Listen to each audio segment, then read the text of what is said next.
Hi, welcome to Speciality Trees. We're doing a series of videos to talk a little bit about us, but a lot about trees.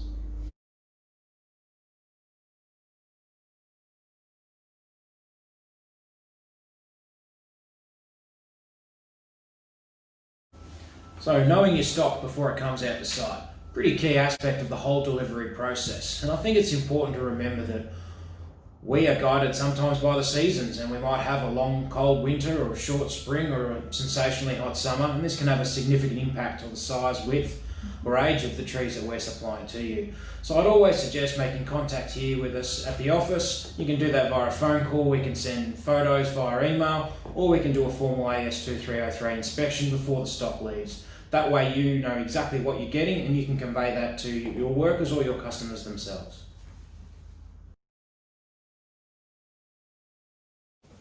So, sample testing, and is it necessary? First and foremost, I think you should have a great relationship with the person at Speciality Trees who you're in contact with. And often their insight to how the trees are performing or what stage they're at can give you a fantastic idea about how the trees are tracking for your particular project. If sample testing is something that you want to, a track that you want to go down, we're more than welcome for it to happen here at Speciality Trees. We invite people to come out and have a look at our stock and the processes that we put into that at any stage that they can. We like people coming in and keeping us accountable for the processes we have, and sometimes this can make us change the way we're growing particular trees, ensuring we get a better product at the next outcome. Obviously, the results that you're getting for your projects and your clients are key to us, and we'll ensure we can do anything in our means to make that happen. Why is it important to know the stock that you're ordering before you order it? First and foremost, it's probably a great idea to find out what is available on the market, considering the time frame that you've got for your project. It's a great idea to come up with new and exciting trees, or something that's often not used as often as other people would, but having supply of that tree can sometimes be a big hurdle. So that comes back to, again, for timing.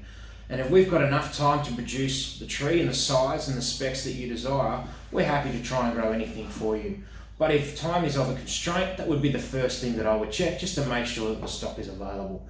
Obviously, climatic conditions can have a big part in how a tree performs in the landscape. So if you're in a place that gets higher rainfall or lower rainfall, the soil types are bad, this can often be a great indicator of what we should and shouldn't grow.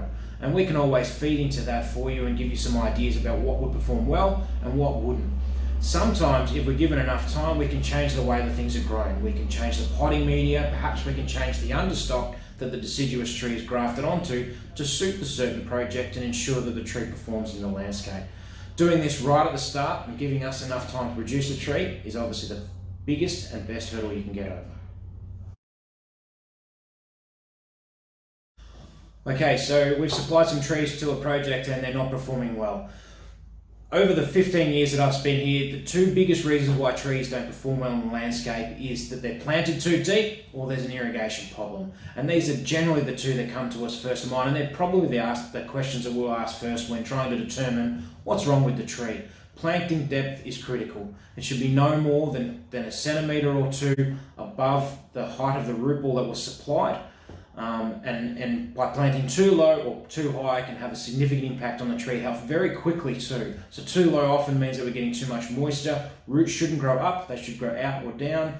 And too high can mean that the root ball can dry out very quickly. The second one is irrigation, and this is probably the most common one that we have. Too wet or too dry are two easy things to rectify, and generally what happens is if it's too wet, the older leaves towards the middle of the tree can kind of yellow and drop off. And if it's too dry, trees towards the outer side of the tree, the younger leaves that tend to be the ones that dry up and drop off. So my suggestion for that would be is to call us and see if there's anything that we can help you with straight away. But you do have a moisture sensor on you at all times, and I'd suggest that you stick that into the soil and just see how it's going. There's lots of different ways that you can contact us in regards to what stock you're after.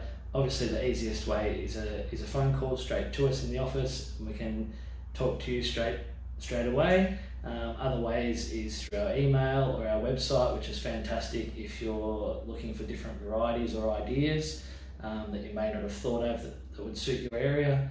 Also, if there's stock that we don't grow, we're quite open and willing to try new varieties and contract grow things for future for you as well, so that we can meet the needs that you need, either different pot sizes or different varieties. So there's always different ways we're willing to help. So for supply of stock that is 40 centimetre, 50 litre, 100 litre stock, for a lot of developments and more commercial jobs, ideally we'd need 9 to 12 months to be able to have this stock grown specifically for you, unless it's stock that we readily have available. So there's always a lot of planning that goes ahead that we would like to be involved with you, so that we can fit our timelines of our growing into the needs, so that we can have supply ready at the correct times for you. We're also accredited to be able to send stock to South Australia under the ICA 42 accreditation, which is for myrtle rust. So we can send all Myrtaceae stock to South Australia. We also have sent stock to Tasmania, where we can get the department to come in and just watch us do our spraying and drenching of the stock before it is able to go. For New South Wales and Queensland, we're also able to send stock to all of Eastern Australia.